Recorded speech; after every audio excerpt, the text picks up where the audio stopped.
जी बिस्मिल्लाहिर्रहमानिर्रहीम। Last time आप लोगों ने यूनिट कमिटमेंट के प्रॉब्लम को सॉल्व किया था यूजिंग प्रायोरिटी लिस्ट। ठीक है, अब यहाँ पे आप देखोगे कि डायनामिक प्रोग्रामिंग के साथ आप लोगों ने किस तरह से यूनिट कमिटमेंट के प्रॉब्लम को सॉल्व करना है।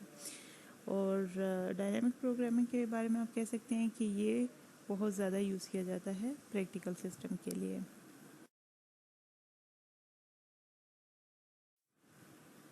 तो लेट्स से आपके पास जो आप कह रहे हैं कि मेरे पास सेकंड सोल्यूशन मेथड है, दैट इज़ डायनामिक प्रोग्रामिंग। ठीक है, और dynamic programming is use for the practical solution of the unit commitment problem. ठीक है, अब यहाँ पे आप फिगर 1 में देख सकते हैं कि आपके पास सेट ऑफ यूनिट्स हैं, काफ़ी सारे आपके पास यूनिट्स हैं और आप कहते हैं कि उनके दरमियान जो पाथ है, आपने लेट से ए यूनिट से एन यूनिट तक जाना है। ठीक है, ये A B C D E F and then N तक आपके पास नंबर ऑफ़ यूनिट्स है। वर्टिकल डॉटेड लाइन के साथ आपने इसको डिफरेंट कम्बिनेशंस आप कह सकते हैं इसकी आपने बनाया हुआ है। ठीक है, आपने पाथ दिया हुआ है कि फॉर एग्ज़ाम्पल अब ए टू यूनिट अगर आपने ई जाना है तो आप ए टू ई किस तरह से जा सकते हैं, A to B and B to E जा सकते हैं। ठीक है, जो आपका थर्ड कॉलम पे ई है। इसी तरह से आप ए से ई तक इस पाथ से भी जा सकते हैं कि A to C and C to E आप जा सकते हैं। ठीक है, इसी तरह ये एरो डायग्राम आपको शो कर रही है कि आपने बेसिकली ए यूनिट से एन यूनिट तक जाना है और आपके पास इसके मल्टीपल पाथ्स, आपके पास मल्टीपल सोल्यूशन मौजूद हैं ए टू एन मूव करने के। ठीक है, तो अब वो आपसे कह रहे हैं कि number of next to each path is the cost of using that path. ठीक है, you are to find the cheapest path from A to N. अब आपने देखना ये है कि आपके पास ए टू एन आप काफ़ी पाथ से जा सकते हैं। ठीक है, लेट्स से अगर मैं एक बात आपको बताती हूँ, आप इसकी कॉलम्स में देखते जाएं।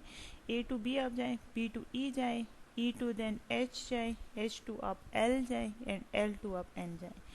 ये भी आपके पास वन ऑफ द सोल्यूशन है कि आपने ए टू एन अप्रोच कर लिया। लेकिन अब आपने इसमें किस चीज़ को चेक रखना है या आपके माइंड में क्या चीज़ होगी कि आपने कॉस्ट आपका पैरामीटर है कि ए टू एन मैं अप्रोच करूँगा, लेकिन आपको मिनिमम कॉस्ट किस पाथ में पड़ेगी तो आपने वो सेलेक्ट करना है। ठीक है, तो इसी एग्जांपल को सॉल्व करते हैं यूजिंग डायनामिक प्रोग्रामिंग।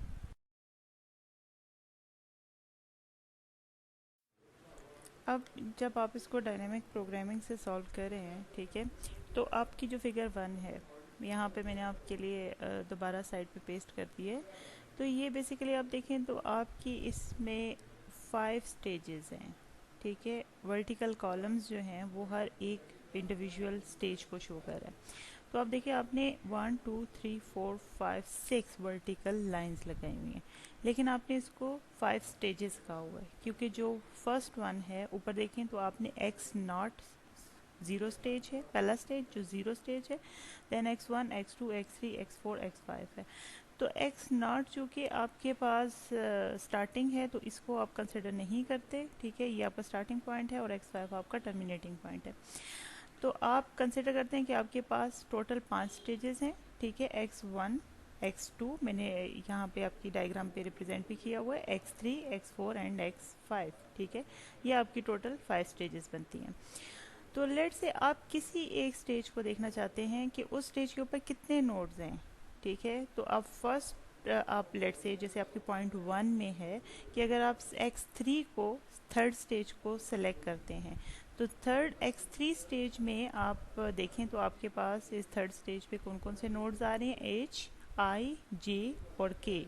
ठीक है, इसके जो नोड्स h3 के ऊपर बने वो आप देख सकते हैं। ठीक है, नेक्स्ट आपको वो कहता है कि आपने इस डायग्राम में एक और चीज़ क्या समझनी है कि आपने कॉस्ट को किस तरह से कैलकुलेट करना है।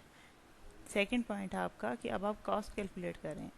ठीक है, अब एक कॉस्ट आपके पास वो होगी कि जो आप लेट से एक कॉस्ट को आप रिप्रेजेंट करें सिंबल वी ऑफ ए के साथ। वी ऑफ ए आपका रिप्रेजेंट करता है कि आप एक्स आई स्टेज से एक्स आई वन स्टेज पे जो चले हैं, यानी प्रीवियस और करंट स्टेज के दरम्यान। लेट से आपने स्टेज 2 से स्टेज 3 पे मूव किया है।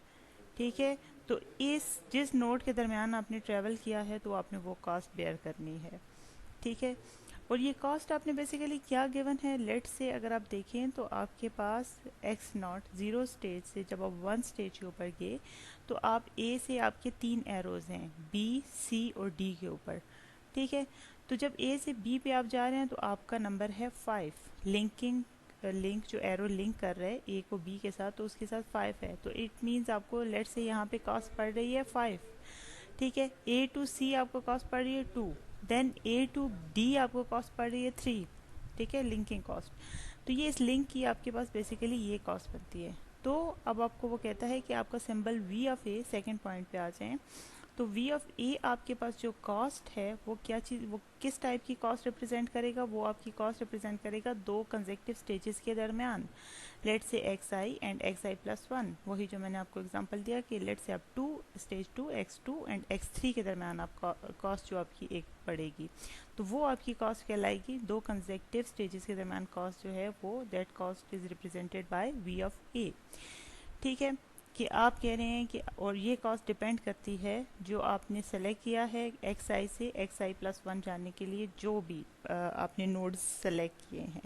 लेट से मैं फिर बता देती हूँ कि लेट से आप ए टू बी ज़ीरो स्टेज से वन स्टेज पे जाते हैं तो आपके पास इस स्टेज में मूव करने के लिए आपके मल्टीपल पाथ्स हैं, A to B, then A to C, then A to D. अब डिपेंड करता है कि आपने इन तीनों नोड्स में से किस नोड पे ट्रेवल करना है, ठीक है, और उस नोड की कॉस्ट आपको क्या पड़ेगी, ठीक है। तो वो कॉस्ट आपकी कहलाएगी वी ऑफ ए। देन आपके पास एक फाइनल कॉस्ट है जिसको आप एफ ऑफ ए से रिप्रेजेंट कर रहे हैं, ठीक है, कि आपने और फाइनल कॉस्ट एफ ऑफ ए है आपके पास, ठीक है, जो आप कहते हैं कि मिनिमम कॉस्ट होगी जो स्टेज वन से आप अराइव किए हैं at some particular node X of I. यानी आपने लेट से आप कहते हैं कि मैं पहली स्टेज से मैं किसी भी स्टेज, पहली स्टेज से मैं फोर्थ स्टेज पे चला गया हूँ, एक्स ऑफ 4 पे गया हूँ, ठीक है, तो मुझे टोटल कॉस्ट क्या पड़ेगी, वो फाइनल कॉस्ट आपने रिप्रेजेंट की है एफ ऑफ ए के साथ, ठीक है। फिर then the number in the node circle in the figure one represents the minimum cost, कि हर सर्कल के साथ आपका एक नंबर गिवन है जो कि इसकी कॉस्ट को रिप्रेजेंट कर रहा है। आप देख सकते हैं कि जैसे ए टू बी है तो बी डिवाइडेड बाय 5 लिखा हुआ है, तो इसका मतलब ए टू बी मूव करने के लिए आपको कॉस्ट पड़ रही है 5। इसी तरह ए टू सी है तो सी नोड पे क्या लिखा हुआ है, सी बाई 2, तो दैट मीन्स ए टू सी जब आप मूव किया तो आपको कॉस्ट पड़ी है 2। देन ए टू डी, तो डी बाई 3 नोड रिप्रेजेंट किया गया, तो देन ए टू डी आप जब मूव करते हैं तो आपको बेयर करना पड़ता है 3 को। इसी तरह से so on, then let say आप सी टू ई मूव करते हैं तो आपके पास 8 है, ठीक है। इसी तरह से जब आप बी टू ई मूव करते हैं तो आपके पास 11 है। तो हर नोड की कॉस्ट गिवन है कि इस पे आपको क्या कॉस्ट पड़ेगी, ठीक है। तो बेसिकली इस स्लाइड पे अगर आप देखें तो आपने कहा कि पहले तो मैंने 5 स्टेजेस में कन्वर्ट कर दिया है, आल्दो 6 स्टेजेस हैं लेकिन 0 स्टेज को आप कंसिडर नहीं कर रहे, वो आपकी स्टार्टिंग पॉइंट है। उसके अलावा फिर आपने कहा कि हर एक कॉस्ट की वो टाइप है जो कि दो कंसेक्टिव स्टेज के दरमियान पड़ेगी। लेट से मैं किसी एक स्टेज से दूसरी स्टेज पे गया हूँ तो उन दोनों के दरमियान जो लिंक करेगा, जो भी लिंक करेगा दो नोड्स को, तो उसके ऊपर जो कॉस्ट पड़ेगी वो आपकी वी ऑफ ए से आपने रिप्रेजेंट की है। देन आपके पास एक फाइनल कॉस्ट है कि आपने जिस नोड से ट्रेवल, लेट से स्टेज 1 से ट्रेवल करके किसी भी स्टेज 4 पे गए हैं या स्टेज 5 पे फाइनली आप गए हैं, तो आपको जो टोटल कॉस्ट पड़ेगी that is represented by F, ठीक है। अब आगे चलते हैं। अब यहाँ आप देख लें कि आपने हर स्टेज की कॉस्ट किस तरह से कैलकुलेट करनी है। पहले तो उसने स्टेजेस के नाम दे दिए हैं, ठीक है, जो ऑलरेडी मैंने आपके पहले ही आपकी आसानी के लिए मेंशन कर दिया है कि आप देख सकते हैं कि आपके पास एक्स नॉट जो है वो जिसमें एक ही नोड आ रहा है ए, ठीक है, और इसी तरह से आपके पास नेक्स्ट है x2 में आपके पास सॉरी x1 में आपके कौन कौन से नोड आ रहे हैं, बी सी एंड डी, यहाँ पे डायग्राम में भी साइड पे आप देख सकते हैं, ठीक है। फिर x2 है, x2 में आपके कौन कौन से नोड आ रहे हैं, E F and G. Then x3 है, x3 में आपके पास नोड्स आ रहे हैं एच आई जे के, ठीक है। देन आपके पास x4 है, x4 में दो नोड्स आ रहे हैं only L M M, L and M, and then last stage x5 जिसमें नोड्स हैं आपका एक ही नोड है n, ठीक है। तो ये स्टार्टिंग में आपने मेंशन कर दिया कि आपने क्या किया, वही नोड्स में स्टेजेस डिफाइन, अपने प्रॉब्लम में स्टेजेस डिफाइन कर दी और हर स्टेज में आपने बता दिया कि कितने नंबर ऑफ़ नोड्स आ रहे हैं, ठीक है। आपने उसको नेमिंग कर दिया। देन अब आप कॉस्ट की बात करते हैं कि आपके पास कॉस्ट क्या है, वही जो मैंने आपको भी बताया है कि लेट से आप कहते हैं कि F1 और X1 नोड की आपके पास जो X1 नोड है जिसमें आपके पास X1 स्टेज है जिसमें आपके पास 3 नोड्स हैं B, C and D।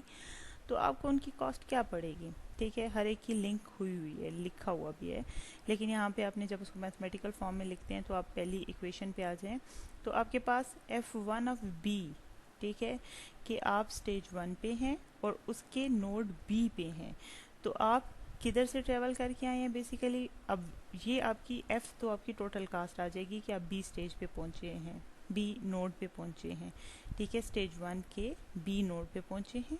F1 of B आपका रिप्रेजेंट कर रहा है, मैं फिर बता देती हूँ। F1 of B is basically कि स्टेज 1 के B नोड तक आपको जो F टोटल कॉस्ट पड़ेगी वो किस तरह से पड़ेगी, that will be V1 of AB, कि आपकी दो कंसेक्टिव नोड्स के दरम्यान जो कॉस्ट है वो क्या है। तो आप देख सकते हैं A to B जब आप जा रहे हैं, ठीक है, तो आपको कॉस्ट पड़ रही है 5, ठीक है। तो आपने लिख दिया 5। इसी तरह से अब सेकंड इक्वेशन पे आ जाएं, F1 ऑफ C, आप स्टेज 1 के जब C पे हैं तो आपको कॉस्ट क्या पड़ेगी, आप उसकी दो कंसेक्टिव स्टेजेस की कॉस्ट कैलकुलेट करें। तो V1 A to C, जब आप A से C पे आए हैं, ठीक है, तो आपको क्या कॉस्ट पड़ रही है 2। आप डायग्राम में भी देख सकते हैं, ठीक है, तो आपको 2 पड़ रहा है। अब यहाँ पे तो थे ही आपके पास स्टेज 1 पे आपका प्रीवियस स्टेज 0 था, यानी आपके पास इतनी कम्प्लेक्सिटी नहीं थी। तो ये आपने जो F1 of B and F1 of C calculate की है, ये इजीली आपने कैलकुलेट कर ली कि आपके पास दो कंसेक्टिव स्टेज की ही कॉस्ट आ रही थी, जो ही आपकी टोटल कॉस्ट बन रही थी। कंसेक्टिव स्टेजेस वाली कॉस्ट है आपकी बेसिकली V, और वही और F आपकी टोटल कॉस्ट है, वही आपकी टोटल कॉस्ट बन रही थी। अब लेट से अगर नेक्स्ट स्टेज 2 पे चले जाते हैं, X ऑफ 2 पे, ठीक है, तो X ऑफ 2 पे आपको दो टाइप की कॉस्ट पड़ेगी। एक वो कॉस्ट पड़ेगी जो कंसेक्टिव स्टेजेस वाली कॉस्ट है V, मींस X1 और X2 के दरम्यान जो कॉस्ट पड़ रही है, और दूसरी फाइनल अगर आप कॉस्ट कंसिडर करते हैं तो फाइनल कॉस्ट में आपके पास वो आएगा जो आप 0 स्टेज से चले थे 1 स्टेज पे और फिर 1 से 2 पे चले थे। अब इसको आप किस तरह से कैलकुलेट करोगे, तो आप देखिए जो आपके पास F2 है, नेक्स्ट पॉइंट पे आ जाए, ठीक है। तो F2 X2 आपके पास जो आ रहा है minimum cost for stage 1 and stage 2, ठीक है, उसको आप लिखेंगे as a function of X2। किस तरह से लिखेंगे कि आपके पास जो F2 टोटल कॉस्ट है स्टेज 2 की, लेट से आप नोड E पे जा रहे हैं, तो आप देखिए X2 पे आपके पास पहला नोड है E, ठीक है। आप E के ऊपर आना चाह रहे हैं, तो E पे आने के आपके पास मल्टीपल पाथ्स हैं। तो आप कहते हैं इसमें से मैंने मिनिमम कॉस्ट उठानी है, यानी आपने क्या उठाना है, जो स्टेज 1 तक मुझे मिनिमम X1 पड़ी है, ठीक है। आप X में फिर बता देती हूँ। अब देखें, अब आपका नेक्स्ट पॉइंट क्या है कि आपने X2 के नोड E को अप्रोच करना है। तो नोड E को अप्रोच करने के लिए आपके पास आपने चलना तो A से है, यानी 0 स्टेज से चलना है। तो यहाँ पे आपके पास A to E अगर आप देखें, डायग्राम में देखें, राइट साइड पे मैंने आपकी पेस्ट भी की हुई है, तो A to E आपके पास मल्टीपल पाथ्स हैं। वैसे इस इक्वेशन पे जाने से पहले आप सिर्फ डायग्राम पे फोकस करें और देखें, तो A to E आप कैसे जा सकते हैं, A to B and then B to E। एक पाथ आपको ये मिल गया, फिर एक पाथ आपको मिला है A to C and C to E, ठीक है। हर एक की कॉस्ट भी आपको पता चल रही है कि क्या होगी। एंड देन देखें A2 अगर आप D जाते हैं और फिर D E के साथ कोई डायरेक्टली कनेक्टेड नहीं है, ठीक है, तो ये पाथ आपका कोई, आप कह सकते हैं कि A to D और D to E मेरे पास कोई डायरेक्ट कनेक्टेड पाथ नहीं है, तो आप इस पाथ को नाम देते हैं कि ये इन्फिनिटी पाथ आ गया, ठीक है। तो अब आपने कैलकुलेट करनी है, अब आपने इसी कॉस्ट को किस तरह से कैलकुलेट करना है कि आपने कहा कि जो स्टेज 2 मुझे टोटल कॉस्ट पड़ेगी, F टोटल कॉस्ट। अब सेकंड पॉइंट के ये फर्स्ट इक्वेशन पे आ जाएं, यानी जहाँ पे आप स्टेज 2 की कॉस्ट कैलकुलेट करें X2 की, तो यहाँ पे आप फर्स्ट इक्वेशन पे आ जाएं, तो लिखा हुआ है F और रोमन में 2 लिखा हुआ है, तो दैट मीन्स एफ आपकी टोटल कॉस्ट है एंड स्टेज 2 की, और आप नोड किस पे जा रहे हैं, ई पे, जो स्मॉल ब्रैकेट में ई रिप्रेजेंट किया गया है, तो वो आपको शो कर रहा है कि आप नोड ई पे आ रहे हैं। ठीक है, तो अब देखें यहाँ पे आपको कॉस्ट किस टाइप की पड़ेगी, मिनिमम ऑफ x1, जो आपको स्टेज 1 तक मिनिमम कॉस्ट पड़ी है, वो आपके पास क्या है, f1 x1 प्लस v2 आपकी जो कंसेक्टिव नोड्स वाली कॉस्ट है x1e। ठीक है, तो अब आप देख लें आपके पास जो मिनिमम f1 x1, ठीक है, वो क्या थी, वो आपके पास यही आती है कि आपने 5, अब आपने वही a टू b गए और b टू e गए, तो आपको कॉस्ट क्या पड़ गई है, 5 प्लस 11। देन आपके पास सेकंड कॉस्ट क्या बन रही है, 2 प्लस 8। ठीक है, यानी आप गए A to C and C to E गए, और थर्ड कास्ट क्या बन रही है, ए टू डी जब आप गए तो 3 प्लस डी, अब ई के साथ कनेक्टेड नहीं है तो आपने लिख दिया 3 प्लस इन्फिनिटी। तो ये आपकी स्टेज 1 की आ गई कि आपने f1 ऑफ x1 जो कैलकुलेट कर लिया। ठीक है, इसमें से आप देख लें कि आपके पास मिनिमम कॉस्ट क्या आ जाएगी आपके पास, तो देखें पहली कॉस्ट आपके पास आ जाती है 5 प्लस 11 प्लस 5 जो है वो 16 आ जाती है, 8 प्लस 2 10 आ जाती है, और 3 प्लस इन्फिनिटी इसको आप कंसिडर नहीं करोगे। तो लेट से आपने इसको नाम दे दिया कि x1 की जो पहली कॉस्ट है जो कि 16 आती है, वो आपने कहा b है, बी नोड से मैं गुजर के जा रहा हूँ तो वो आती है। देन आप कह रहे हैं कि सेकंड वाली सी नोड से गुजर के आई थी, और थर्ड वाली आप डी से जा रहे हैं, तो best possible answer is x1 is C, जो आपको मिनिमम कास्ट देता है। ठीक है, तो आपने कहा यहाँ पे मेरे पास जो स्टेज 2 की मुझे कॉस्ट पड़ेगी ए टू ई, वो बेसिकली आपने कैलकुलेट कर ली, तो वो आपको पड़ती है कि आप जाएं A to C and C to E. ठीक है, तो ये कॉस्ट आपकी होगी मिनिमम कॉस्ट। अब देखिए आपके पास जो आप कहते हैं कि जो कॉस्ट थी, ठीक है, अभी प्रीवियस जो आप डिस्कस कर रहे थे कि स्टेज 2 वाली, ठीक है, तो स्टेज 2 की जो आपने कहा जो कॉस्ट है वो नोड डी की ई तक जो अगर आपने कैलकुलेट करनी है, तो ए टू डी तो आप आगे थे 3 के साथ, लेकिन डी टू ई आपको डायरेक्ट कोई पाथ नहीं मिला, तो आपने उसको इन्फिनिटी का नाम दे दिया था।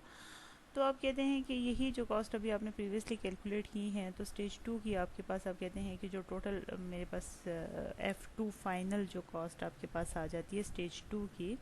ठीक है, अब आप अगर देखें तो F के साथ देन आपने अगेन जो आपके पास इक्वेशन है, तो आप इस तरह से इक्वेशन लिखोगे कि F2 आपके पास cost of stage 2 for node n, सब पहली इक्वेशन को देखें तो आपके पास स्मॉल ब्रैकेट में है F, तो फॉर नोड F, ठीक है, आपके पास कौन सी आ जाएगी, जो आपने मिनिमम कॉस्ट x1 की सिलेक्ट करनी है कि स्टेज 1 के ऊपर जो आपकी मिनिमम कॉस्ट थी, वो आप कैसे कैलकुलेट करते हैं कि f1 ऑफ x1 कि आपकी स्टेज 1 की मिनिमम कॉस्ट प्लस उसमें ऐड अप कर लेते हैं कि जो आपकी अभी कंसेक्टिव नोड्स वाली कॉस्ट बनती है। ठीक है, जैसे कि अगर आप देखें तो अब आप f के ऊपर आते हैं, नोड f पे, a से f पे आते हैं, यानी सेकंड स्टेज के सेकंड नोड f के ऊपर आते हैं, तो आप डायग्राम में देखें तो आपके पास कौन कौन से पाथ बन रहे हैं। एक तो आप चले जाएंगे, आप कहते हैं कि A to C and C to F आप आ रहे हो, देन आप A to D and D to F आप आ रहे हो। ठीक है, और थर्ड आप देख लें तो A टू अगर आप B जाते हैं और B अगेन F के साथ कनेक्टेड नहीं है डायरेक्टली, तो ये फिर आपका आ जाएगा इन्फिनिटी। तो पहली कास्ट आपको पड़ गई है इन्फिनिटी। दूसरी आप देखें तो A to C and C to F जो आप किए हैं, तो 2 plus 4 it will cost you total 6, तो आपने यहाँ पे ब्रैकेट में लिखा 6।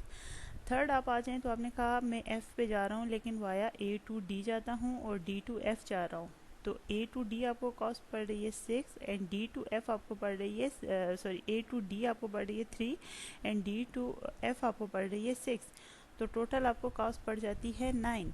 ठीक है, तो बेस्ट कॉस्ट मिनिमम कॉस्ट आपके पास कौन सी होगी, आपकी 6 वाली होगी, जो कि आपने किस नोड से किए थे, A to C and C to F। ठीक है, तो आपकी स्टेज 1 से आपने जो स्टेज 2 पे गए हैं, तो मिनिमम आपको जो पाथ मिला है, नोड मिला है, दैट इज़ C। इसी तरह अगर आप आपकी क्लैरिटी के लिए एक और एग्जांपल भी लिया गया, एक और स्टेज 2 के ही आखिरी नोट को भी लिया गया है, जी को, कि अब आप जी के पास देखें तो आप कह रहे हैं कि स्टेज 2 टोटल कॉस्ट जो मैंने सेलेक्ट करनी है फॉर स्टेज 2, ठीक है, और उसके जी नोड के लिए, ठीक है, तो आपके पास क्या आ जाएगा। सबसे पहले आप देखें, वही आप कह रहे हैं कि जो कॉस्ट थी मिनिमम ऑफ x1 वो क्या होगी, उसमें दो टाइप की कॉस्ट होंगी। एक वो कॉस्ट जो आपको f1 x1 यानी आपको कॉस्ट पड़ चुकी है स्टेज 1 से, जो कॉस्ट पड़ चुकी है, एंड देन आपकी v2 ऑफ x1 g कि जो आपको प्लस पहुंचाएगी आपकी v2 आपकी कंसेक्टिव नोड वाली कॉस्ट, जो आपको x1 से लेके g तक पहुंचाएगी, स्टेज 1 से G1 तक पहुंचाएगी। तो अब आप फिर देख लें इक्वेशन से वापस आप डायग्राम पे अगर आ जाएं तो आप कहते हैं अगर मैं जा रहा हूँ नोड G के ऊपर, तो मेरे पास A से स्टार्ट करें तो आपके पास कौन कौन से बात बनते हैं, A to D, D to G, ठीक है, A to D, D to G, ये आपको कॉस्ट पड़ेगी 3 + 6 अगेन 9। देन आपके पास A to C, C to G, again it will 9 + 2 आपको पड़ जाएगा 11। और लास्ट आपके पास आ जाता है A to B, लेकिन अगेन B G के साथ कनेक्टेड नहीं है तो ये आपको इन्फिनिटी कॉस्ट करेगा। तो आपके पास आपने तीनों से कॉस्ट उठानी है मिनिमम इन्फिनिटी 11 एंड 9, तो 9 फॉर श्योर, यानी आपकी 9 किस पाथ वाली थी, A to D and D to G। तो आपका x1 से स्टेज 1 से आपने जो नोड पिक किया है वो है D, ठीक है। तो अब आपने इस तरह से एक कॉस्ट सेलेक्ट करनी है हर स्टेज पे, ठीक है। आप कहते हैं कि at each stage we should record the minimum cost and the termination starting to the stage in order to the achieve the minimum cost for path for each of the node terminating the current stage, ठीक है। इसी तरह से आपने हर stage पे हर each individual node के लिए cost calculate करनी है, और जो मिनिमम कॉस्ट आपको पड़ेगी from starting stage to terminating stage तक वो आपने कैलकुलेट करनी है। लेट से अगर आप कंक्लूड करते हैं इसी को स्टेज 2 को, तो आप कहते हैं कि आपने इस तरह से इसको लिखा कि स्टेज 2 में आपके पास जो x2 स्टेज थी उसमें नोड कौन कौन से थे, E, F एंड G। अब आप इसमें नीचे देख सकते हैं ये जो इक्वेशन, ये जो आपकी एक छोटी सी कॉलम फॉर्म में लिखा हुआ है। देन आपकी stage 2 f of 2 into x2, यानी आपको स्टेज 2 की कॉस्ट क्या क्या पड़ी है। ई नोड के लिए मिनिमम कॉस्ट आपको पड़ी है 10, ठीक है। देन आपकी एफ नोड के लिए आपको मिनिमम पड़ी है 6, ऊपर ऑलरेडी ये प्रीवियस आप कैलकुलेट कर चुके हो, इसको अब आप कंक्लूड करके लिखते हो। और देन आपकी जी नोड पे आपको मिनिमम कॉस्ट पड़ी है 9, ठीक है। तो आप देख सकते हैं, और जो पाथ आपने फॉलो किया है x0 स्टेज 0 से स्टेज 1 तक, वो आपने क्या फॉलो किया है, और फिर ज़ाहिर है स्टेज 1 से स्टेज 2 तो आपका नोड डिफाइंड है कि आप ई तक किस तरह से पाथ देखें। x0 टू x1 आपका इस स्मॉलेस्ट मिनिमम कॉस्ट के लिए क्या था कि पहला पाथ था ई पे पहुंचने के लिए A to C, तो आप डायग्राम में साथ देख सकते हैं A to C के, और C to आपने कहा कि मैंने ई नोड पे जाना है, तो ऑब्वियसली आपने सिर्फ x0 टू x1 डिफाइन करना है, और x1 से x2 तक आपने वो नोड डिफाइन किया हुआ है, क्योंकि x2 में तो 3 नोड्स हैं तो हर एक नोड का अपना। तो पहले नोड ई पे जाने के लिए आपने प्रीवियस जो स्टेज फॉलो की हैं x0 x1 के दरमियान पाथ जो फॉलो किया है that is A to C। इसी तरह से अब आप स्टेज 2 के नोड F पे जब जाना चाह रहे हैं तो आपने फिर पाथ फॉलो किया है A to C and then C to F, ठीक है, जिसने आपको कॉस्ट किया 6। देन अगेन ये वही जो आप प्रीवियस कर चुके हो उसको वो एक शेप में लिख रहा है, एक मैथमेटिकल आप कह सकते हैं रिप्रेजेंटेशन दे रहा है आपको। देन आपके पास G आ जाएगा, ठीक है। आप जा रहे हैं स्टेज 2 के G नोड के ऊपर, तो आपको जो पाथ मिला है x0 x1 का वो आपको मिला है A to D, यानी आप गए A to D and then D to G आप गए थे, ठीक है। तो और इस नोड ने आपको कॉस्ट किया 9। तो अब देखिए स्टेज 2 की फाइनल जो आप वैल्यूज़ कैलकुलेट कर चुके हो, ठीक है, वो वैल्यूज़ आपके पास क्या आ रही हैं कि आपने कहा कि मेरे पास ई पे जाने के लिए जो मिनिमम कॉस्ट है, ठीक है, वो 10 है और वाया A to C जाएगा। देन F पे जाने के लिए अब आपने यहाँ तक कंक्लूड कर लिया स्टेज को। एफ़ पे जाने के लिए, स्टेज 2 के एफ़ नोड पे जाने के लिए मुझे मिनिमम कॉस्ट 6 पड़ रही है, एंड स्टेज 2 के जी पे जाने के लिए मिनिमम कॉस्ट 9 पड़ रही है। अब आप वापस अपनी डायग्राम पे आ जाएं, ये लेफ्ट साइड पे आ जाएं, तो देखें ई जो नोड है उसके नीचे लिखा हुआ है 10, तो that means A to E आप जो ट्रैवल करोगे तो मिनिमम या सूटेबल कॉस्ट या ऑप्टिमल कॉस्ट जो आप बेयर करोगे दैट इज़ 10। इसी तरह से आप जब स्टेज 2 के एफ़ पे आ जाएं तो एफ़ के नीचे लिखा हुआ है नोड एफ़ के साथ ही स्लैश के साथ नीचे लिखा हुआ है 6, तो दैट मीन्स इसकी ऑप्टिमाइज्ड कॉस्ट है या सूटेबल कॉस्ट है आपके लिए 6। इसी तरह आप चले जाएं जी, तो जी के ऊपर आपने लिखा हुआ है जी नोड पे स्टेज 2 के आपने लिखा हुआ है जी डिवाइडेड बाय 9, तो दैट मीन्स इसकी ऑप्टिमाइज स्टेज यहाँ तक आपने कंक्लूड कर ली कि स्टेज एक्स नॉट से एक्स 2 पे आने के लिए जी नोड तक आने के लिए जो मुझे बेस्ट सूटेबल कॉस्ट है, ठीक है, इकोनॉमिकल कॉस्ट है, दैट इज़ बेसिकली 9। ठीक है, अब यहाँ तक आपने चीज़ों को कंक्लूड कर लिया। अब लेट से अब आप थर्ड स्टेज पे चले जाते हैं, अब हम x3 पे जाते हैं। ठीक है, जब आप x3 पे जा रहे हैं तो आपने इसी तरह से इसको कैलकुलेट करना है कि x3 के ऊपर आपने x2 स्टेज से जाना है। तो आप इसको देखें, इसके फॉर्म में लिखेंगे कि आपके पास f3 और आप नोड h के ऊपर आ रहे हैं, बिल्कुल लास्ट इक्वेशन के ऊपर आ जाएं, तो आपके पास क्या आ जाएगा f3 cost of third stage on node h। ठीक है, तो आपके पास जो मिन ऑफ x2 पड़ेगा, सेकंड स्टेज का x2 स्टेज का जो मिन पड़ेगा वो आपने लेना है। तो आप देखें आपके पास कौन कौन से पॉसिबल पाथ हैं। आपका फर्स्ट पॉसिबल पाथ है h पे आने के लिए, देखें x2 की स्टेज e से आप आ सकते हैं। अब e से पीछे जो कहानी थी वो आपने e डिवाइडेड बाय 10 लिख के आपने उसको सम अप कर दिया।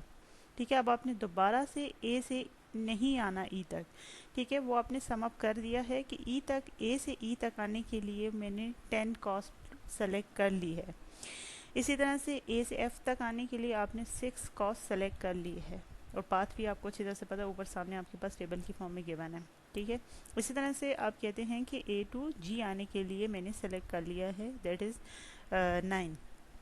ठीक है, अब आपने जो कंक्लूजन निकालना है वो जस्ट आपने, अब आपके लिए आप कह सकते हैं काइंड ऑफ आसानी हो गई है कि आपने स्टेज 2 से जस्ट स्टेज 3 पे ऊपर जाना है, और नोट आपने एच को वो करना है, ग्रैब करना है, एच को आपने फाइंड आउट करना है कि अब x2 स्टेज से x3 स्टेज पे और नोड एच के ऊपर जाने से मिनिमम कॉस्ट मुझे क्या पड़ेगी। तो आप देख सकते हैं कि आपके पास अब E से अगर आप H जाएंगे तो ऑलरेडी ऑप्टिमाइज्ड E की 10 है, और H पे जाने के लिए +3 हो जाएगा 13। ठीक है, देन आपकी, अब अगर जाते हैं F to H जा रहे हैं तो आपके पास F के साथ है 6 + 8, it will cost you 14। Then आप देखें तो G डायरेक्टली कनेक्टेड नहीं है H के साथ, तो अगेन आपका केस बन जाएगा इन्फिनिटी वाला। तो अब आप देख लें कि आपके पास इन तीनों में से मिनिमम कॉस्ट क्या पड़ी आपको, 13, 14 and infinity. 13 is of course minimum, और 13 आप किस नोड के साथ गए थे, स्टेज 2 के ई नोड के साथ गए थे। ठीक है, तो यहाँ पे अगेन आपने एक चीज़ फाइनल कर दी कि अब आपके पास ई टू एच अगर मैं जा रहा हूँ या स्टेज 2 से स्टेज 3 जा रहा हूँ तो ऑप्टिमाइज्ड कॉस्ट इज़ 13, विच आपने जो कि सामने लिखी हुई है एज बाय 13। ठीक है, तो यहाँ तक आपने इसको डिसाइड कर लिया। ठीक है, अब आप लोग देख लें कि अब आप स्टेज 3 को जब कंक्लूड करते हैं, ठीक है, तो आपके पास क्या आएगा, जो आप फंक्शन लिखेंगे आपके पास f ऑफ स्टेज 3 x3 तमाम नोड्स के लिए आपके पास क्या आ जाएगा, मिन ऑफ x2 जो आपको x2 स्टेज तक मिनिमम मिला है, इनटू इसको आप लिख सकते हैं स्क्वायर ब्रैकेट, जो पहली इक्वेशन है मैं उसकी बात कर रही हूँ, f2 x2 प्लस जो v3 आपकी करंट स्टेज की जो कॉस्ट आपको पड़ेगी x2 से x3 तक, यानी करंट स्टेज 2 to 3 अब आपने अब जाना है, और ऑलरेडी जो x2 स्टेज है वहाँ तक आने के लिए आप कॉस्ट को कैलकुलेट कर चुके हैं। ठीक है, तो अब फाइनली कंक्लूड करते हैं तो स्टेज 3 को, तो आप कह सकते हैं स्टेज 3 में अगर आप देखें तो आपने कहा x3 स्टेज में आपके नोड्स कौन कौन से हैं, h i j k। तो h नोड के ऊपर जो आपको कॉस्ट पड़ेगी x3 स्टेज की पहले नोड h के ऊपर, तो मिनिमम कॉस्ट आपकी जो पड़ रही है दैट इज़ 13, जैसे अभी प्रीवियस स्लाइड पे आपने कैलकुलेट कर लिया। इसी तरह से आप अगर i नोड पे चले जाएं तो आप देखें आपके पास e to i है, आपके पास एक पाथ, और दूसरा f to i है। ठीक है। तो देन आपके पास G2I तो अगेन कोई पाथ नहीं बन रहा, तो E2I एंड F2I में आपके पास आप देख लें कि मिनिमम कॉस्ट E2I आपको पड़ेगा 10 + 2 12 एंड F2I आपके पास पड़ेगा 6 + 11, ठीक है। तो मोस्ट सुटेबल आपको अगेन ACE वाला पाथ आ गया, यानी आपको 12 वाला आ गया, E2I वाला पाथ आ गया, ठीक है। इसी तरह से आप J नोड पे चले जाएं, तो J नोड पे आपके पास अगेन देखें तो आपके पास और कोई चॉइसेस है ही नहीं, सिर्फ एक ही एरो आ रहा है और वो क्या है, F से J आप जा रहे हैं। तो F तक जो ऑप्टिमम कॉस्ट थी वो आपकी 6 है, एंड देन जब आप J नोड पे जाएंगे तो 5 + 6 आपके पास 11 आ जाएगा, और पाथ आपका वो ही बनेगा कि यहाँ पे F तक आप पहुँचे थे AC से, तो वहाँ पे आपके पास पाथ आ जाएगा ACF, ठीक है। और ACF से के बाद आप J नोड पे चले जाएंगे विद ऑप्टिमम कॉस्ट 11 के साथ। लास्ट नोड पे जाते हैं। लास्ट नोड है आपके पास नोड K, ठीक है, स्टेज 3 का नोड K। तो नोड K पे देखें आपके 2 एरोज आ रहे हैं, एक आपका F से आ रहा है और दूसरा आपका G से आ रहा है। जो F2K आपको पड़ेगा वो F की ऑप्टिमम कॉस्ट आप इस नोड की प्रीवियस नोड से कैलकुलेट कर चुके हैं, दैट इज़ 6 और प्लस आपकी K तक जाने के लिए 9, तो ये आपको पड़ेगी 6 + 9, ठीक है, 15। एंड देन आपके पास आ जाएगा दूसरा आपके पास K पे आने के लिए जो पाथ है आपका G2K, ठीक है। तो G2K आपके पास क्या पड़ेगी, 9 + 4 विच इज़ 13, ठीक है। तो दोनों में आपकी जो एक इकोनॉमिकल कॉस्ट है या लेस कॉस्ट है वो आपकी क्या है, वो आपके पास 13 है। तो आप इसका फाइंड आउट करेंगे कि आप ये वाला पाथ इसका सेलेक्ट कर लेंगे कि नोड के लिए आपके पास जो ऑलरेडी आप आ चुके थे, प्रीवियस पाथ था आपका ऑप्टिमल पाथ AD, और अब यहाँ पे आपने साथ में G फॉलो किया, तो ADG एंड देन आप K पाथ पे आ गए, ठीक है। तो इसी तरह से आपने नीचे पाथ वाले फॉर्म में लिख दिया कि x0 x1 x2 जो आप डिसाइड कर चुके थे, यानी लेट से आप स्टार्ट देखें प्रीवियस टेबल में और इस टेबल में क्या डिफरेंस है कि अब आप जब स्टेज 3 पे आए तो AC तक आप आ चुके थे, x0 x1 वाला पाथ आपका डिसाइडेड था AC, इसी तरह I पे आने के लिए AC, और जस्ट अब आपने यहाँ पे थर्ड के साथ E ऐड कर दिया क्योंकि स्टेज 2 को आपने प्रीवियस स्लाइड तक कंक्लूड कर लिया था।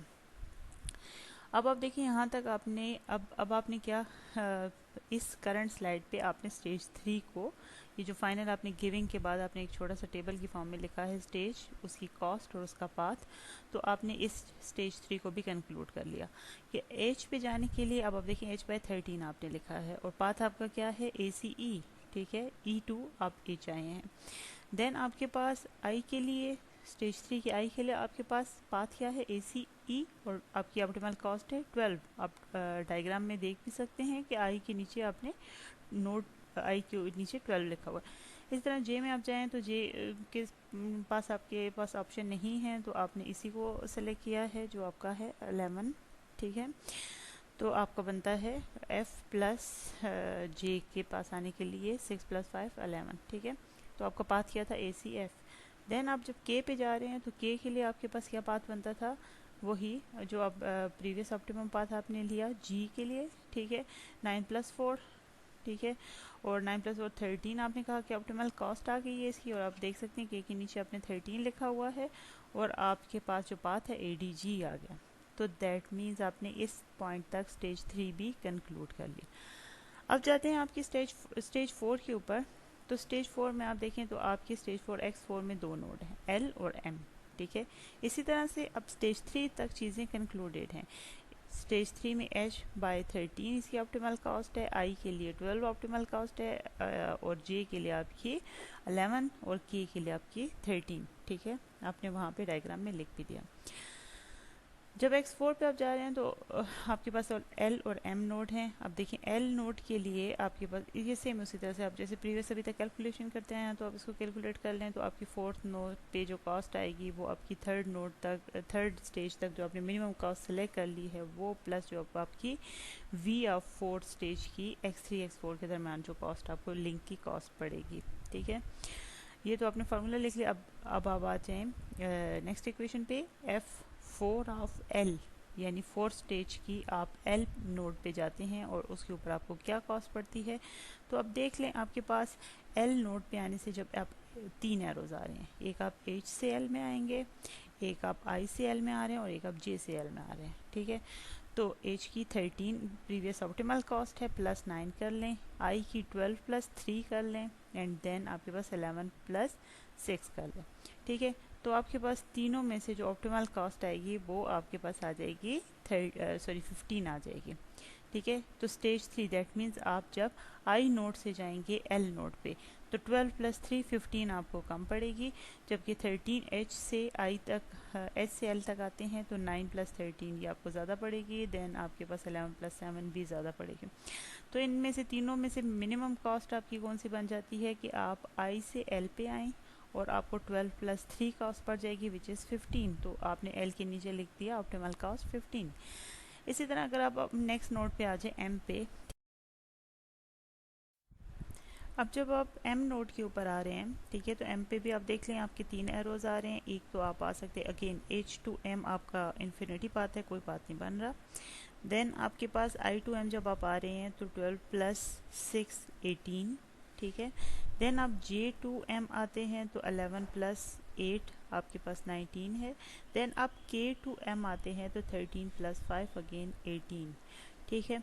तो अब आपको 18 के मतलब दो नोट से आपको ऐसा है कि आपको मिनिमम कॉस्ट मिल गई है, ठीक है। यानी 19 को तो आपने छोड़ दिया, वो आपने उसको निकाल दिया, ठीक है।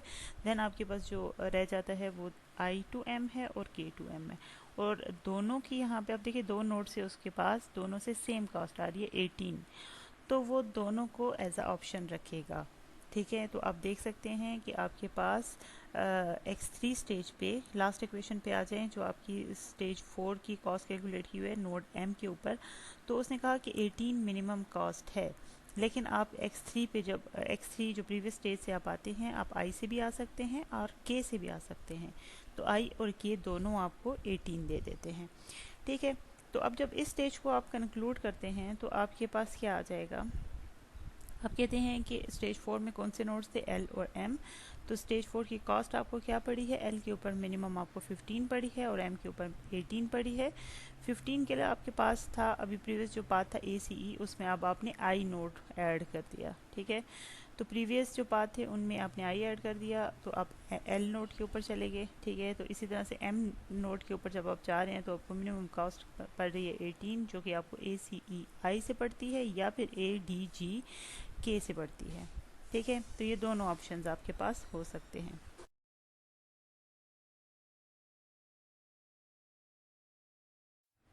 अब लास्ट स्टेज पे आ जाते हैं विच इज़ योर स्टेज 5, ठीक है। और आपकी वहाँ पे एक ही नोड है n, ठीक है।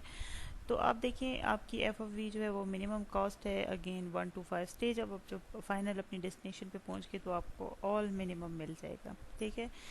तो आप कहते हैं अब मेरे पास करंटली अगर देखता हूँ जो वी कॉस्ट आप कैलकुलेट करते हैं, एक तो आपके पास मिनिमम कॉस्ट आ जाएगी जो आपकी प्रीवियस स्टेज 4 तक आई है, और देन आपकी करंटली कॉस्ट आ जाएगी वी जो कि आपकी 4 और 5 के दरमियान है। इसमें से भी आपने डिसाइड करना है, ठीक है। तो अब आप देखिए आपके जो एन नोड है उसके ऊपर 2 एरोज आ रहे हैं, अगेन दोनों से वो कनेक्टेड है, एल के साथ भी और एम के साथ भी। एल अगर आप एल से एन पे जाते हैं तो 15 प्लस 4 आपको 19 पड़ती है, और अगेन आप एम से अगर जाते हैं एन के ऊपर तो आपको 18 प्लस 3 19 20 21, ठीक है। तो आपको 21 पड़ जाएगी। तो अगेन मिनिमम कास्ट आपकी क्या आ जाएगी, एल टू एम आ जाएगी, ठीक है। तो इसी को आपने कंक्लूड किया हुआ है कि जो आपके पास फर्स्ट है एल टू एम आप जा रहे हैं प्रीवियस, तो 15 प्लस 4 आपकी एक कॉस्ट आती है, दूसरी आपकी 18 प्लस 3 आ रही है। तो दोनों में से मिनिमम लें तो 19 इज़ योर मिनिमम, और 19 को लिंक कौन कर रहा है, आपका फोर्थ नोड में से फोर्थ स्टेज में से एल नोड लिंक कर रहा है, ठीक है।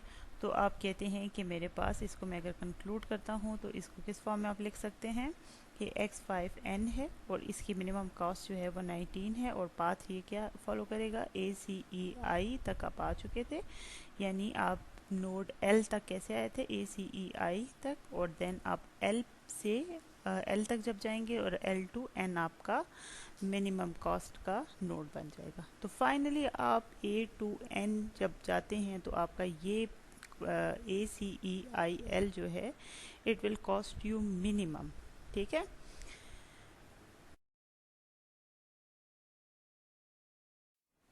अब आप इसी को अगर कंक्लूड करते हैं तो आप देखिए आपका ACEIL N, ठीक है, ये आपका ऑप्टिमल पाथ था जो आपको मिनिमम कॉस्ट दे रहा था। तो अब हर स्टेज वाइज अगर आप देखें तो आपके सामने एक टेबल है। तो आपके पास जो स्टेज 1 थी, ठीक है, जिसमें नोड थे BCD, आप साइड पे डायग्राम में भी देख सकते हैं। तो इन तीनों में से जो आपका मोस्ट इकोनॉमिकल लोड था दैट इज C। आपने C सेलेक्ट कर लिया क्योंकि उसने आपको कॉस्ट किया 2। देन आपका सेकंड स्टेज में आपने ई को ऑप्टिमल नोट कह दिया, ठीक है, उसने आपको कॉस्ट किया यानी 10। अब ये 10 इंक्लूडिंग स्टेज 1 एंड स्टेज 2 है, ठीक है, आपको अच्छी तरह से पता है, ये हम डिटेल में डिस्कस कर चुके हैं। देन आपके पास स्टेज 3 आ जाता है। स्टेज 3 में जो आपका मोस्ट इकोनॉमिकल नोड आपको पड़ता है वो आपको आई पड़ता है और यहाँ पे आपको कॉस्ट पड़ जाएगी 12, ठीक है। देन स्टेज 4 पे चले जाएं तो आपका एल था, और एल और एम दोनों में से एल था, और एल जो है वो आपको कॉस्ट दे रहा था 15। लास्ट आपके पास एन पे जब आप आते हैं तो ऑब्वियसली आप जो कॉस्ट से आते हैं वो आप 19 से आए हैं, जो कि आप एल टू एम आए हैं। तो आप देख सकते हैं अगर इस स्टेजेस में आप जाएं तो A to C to E to I to L to N, तो ये सारी आप कॉस्ट ऐड करें तो ये सिस्टम की आपको मिनिमम कॉस्ट मिलेगी, ठीक है। तो इस तरह से आपने डायनामिक प्रोग्रामिंग से आपने यूनिट कमिटमेंट के प्रॉब्लम को सॉल्व करना है। देन आपके पास अब जो टोटल कॉस्ट का आप कह सकते हैं वो फंक्शन बनेगा, ठीक है, फॉर के आवर, और आपके पास जो कम्बिनेशंस हैं, लेट से आप कहते हैं मेरे पास आई कम्बिनेशंस बनते हैं, ठीक है। तो आप उसको किस तरह से सॉल्व करोगे। अब यूनिट कमिटमेंट के प्रॉब्लम की बात करें कि आपके पास लेट से आइथ कम्बिनेशन है, ठीक है, आई में 5 भी हो सकता है, 10 कम्बिनेशन भी हो सकते हैं, 20 भी हो सकते हैं, और के आपके आवर्स हैं, ठीक है।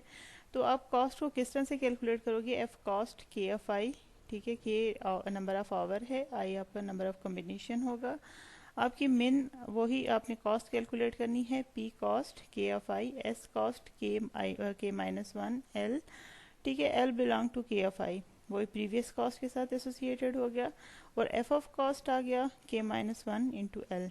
तो आप देखें आपके पास जो एफ कॉस्ट है वो आपके पास लीस्ट टोटल कॉस्ट आएगी टू अराइव एट स्टेज के।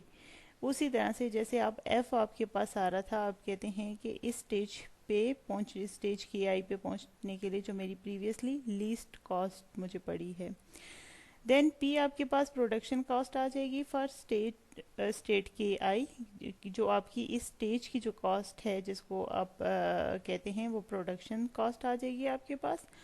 और देन एस कॉस्ट आपके पास कौन सी आ जाती है, transition cost for the state के, ठीक है, टू स्टेट, जो आप स्टेट के माइनस 1 से आप स्टेट के पे जा रहे हैं, ठीक है, और आप एक नोड से एल नोड से आई नोड पे जा रहे हैं, ठीक है। तो आपको ये कॉस्ट का जो आप कह सकते हैं कि यही जो सारा कम्बिनेशन आपने प्रीवियसली बनाया है उसको आप सम अप कर सकते हैं एफ कॉस्ट के फंक्शन की फॉर्म में। अभी यहाँ पे चीज़ें लाइक आपकी के और आई थोड़ा लिटिल बिट आपकी चेंज हो गई हैं, लेकिन आगे आपने इसकी जो कैलकुलेशन है वो बिल्कुल इसी तरह से है जैसे आपने अभी इस एग्जांपल में स्मॉल एफ की फॉर्म में कॉस्ट को कैलकुलेट किया, टोटल कॉस्ट को, और वी आपकी जो थी वो टाइप ऑफ ट्रांजिशन कॉस्ट थी जो एक स्टेज से दूसरी स्टेज के दरम्यान आपने कैलकुलेट की थी, ठीक है। तो इसी चीज़ों को कंक्लूड करते हुए ये फंक्शन आपका बन जाता है, ठीक है। तो ये फंक्शन आपको थोड़ा अगर कंफ्यूज भी करे तो आगे इसकी एक एग्जांपल इसी फंक्शन की बेस पे हम इसको कैलकुलेट करेंगे तो आपको चीज़ें क्लियर हो जाएंगी कि ऑल दो ये फंक्शन बिल्कुल उसी कॉस्ट से बना है जो प्रीवियसली आप कैलकुलेट कर चुके हैं। तो ये आपके पास था ओवरऑल आपका डायनामिक प्रोग्रामिंग को किस तरह से आपने यूज़ करना है, या डायनामिक प्रोग्रामिंग के मेथड में किस तरह से आपकी ऑप्टिमल पाथ को फॉलो किया जाता है, और optimal path based upon the minimum cost, ठीक है।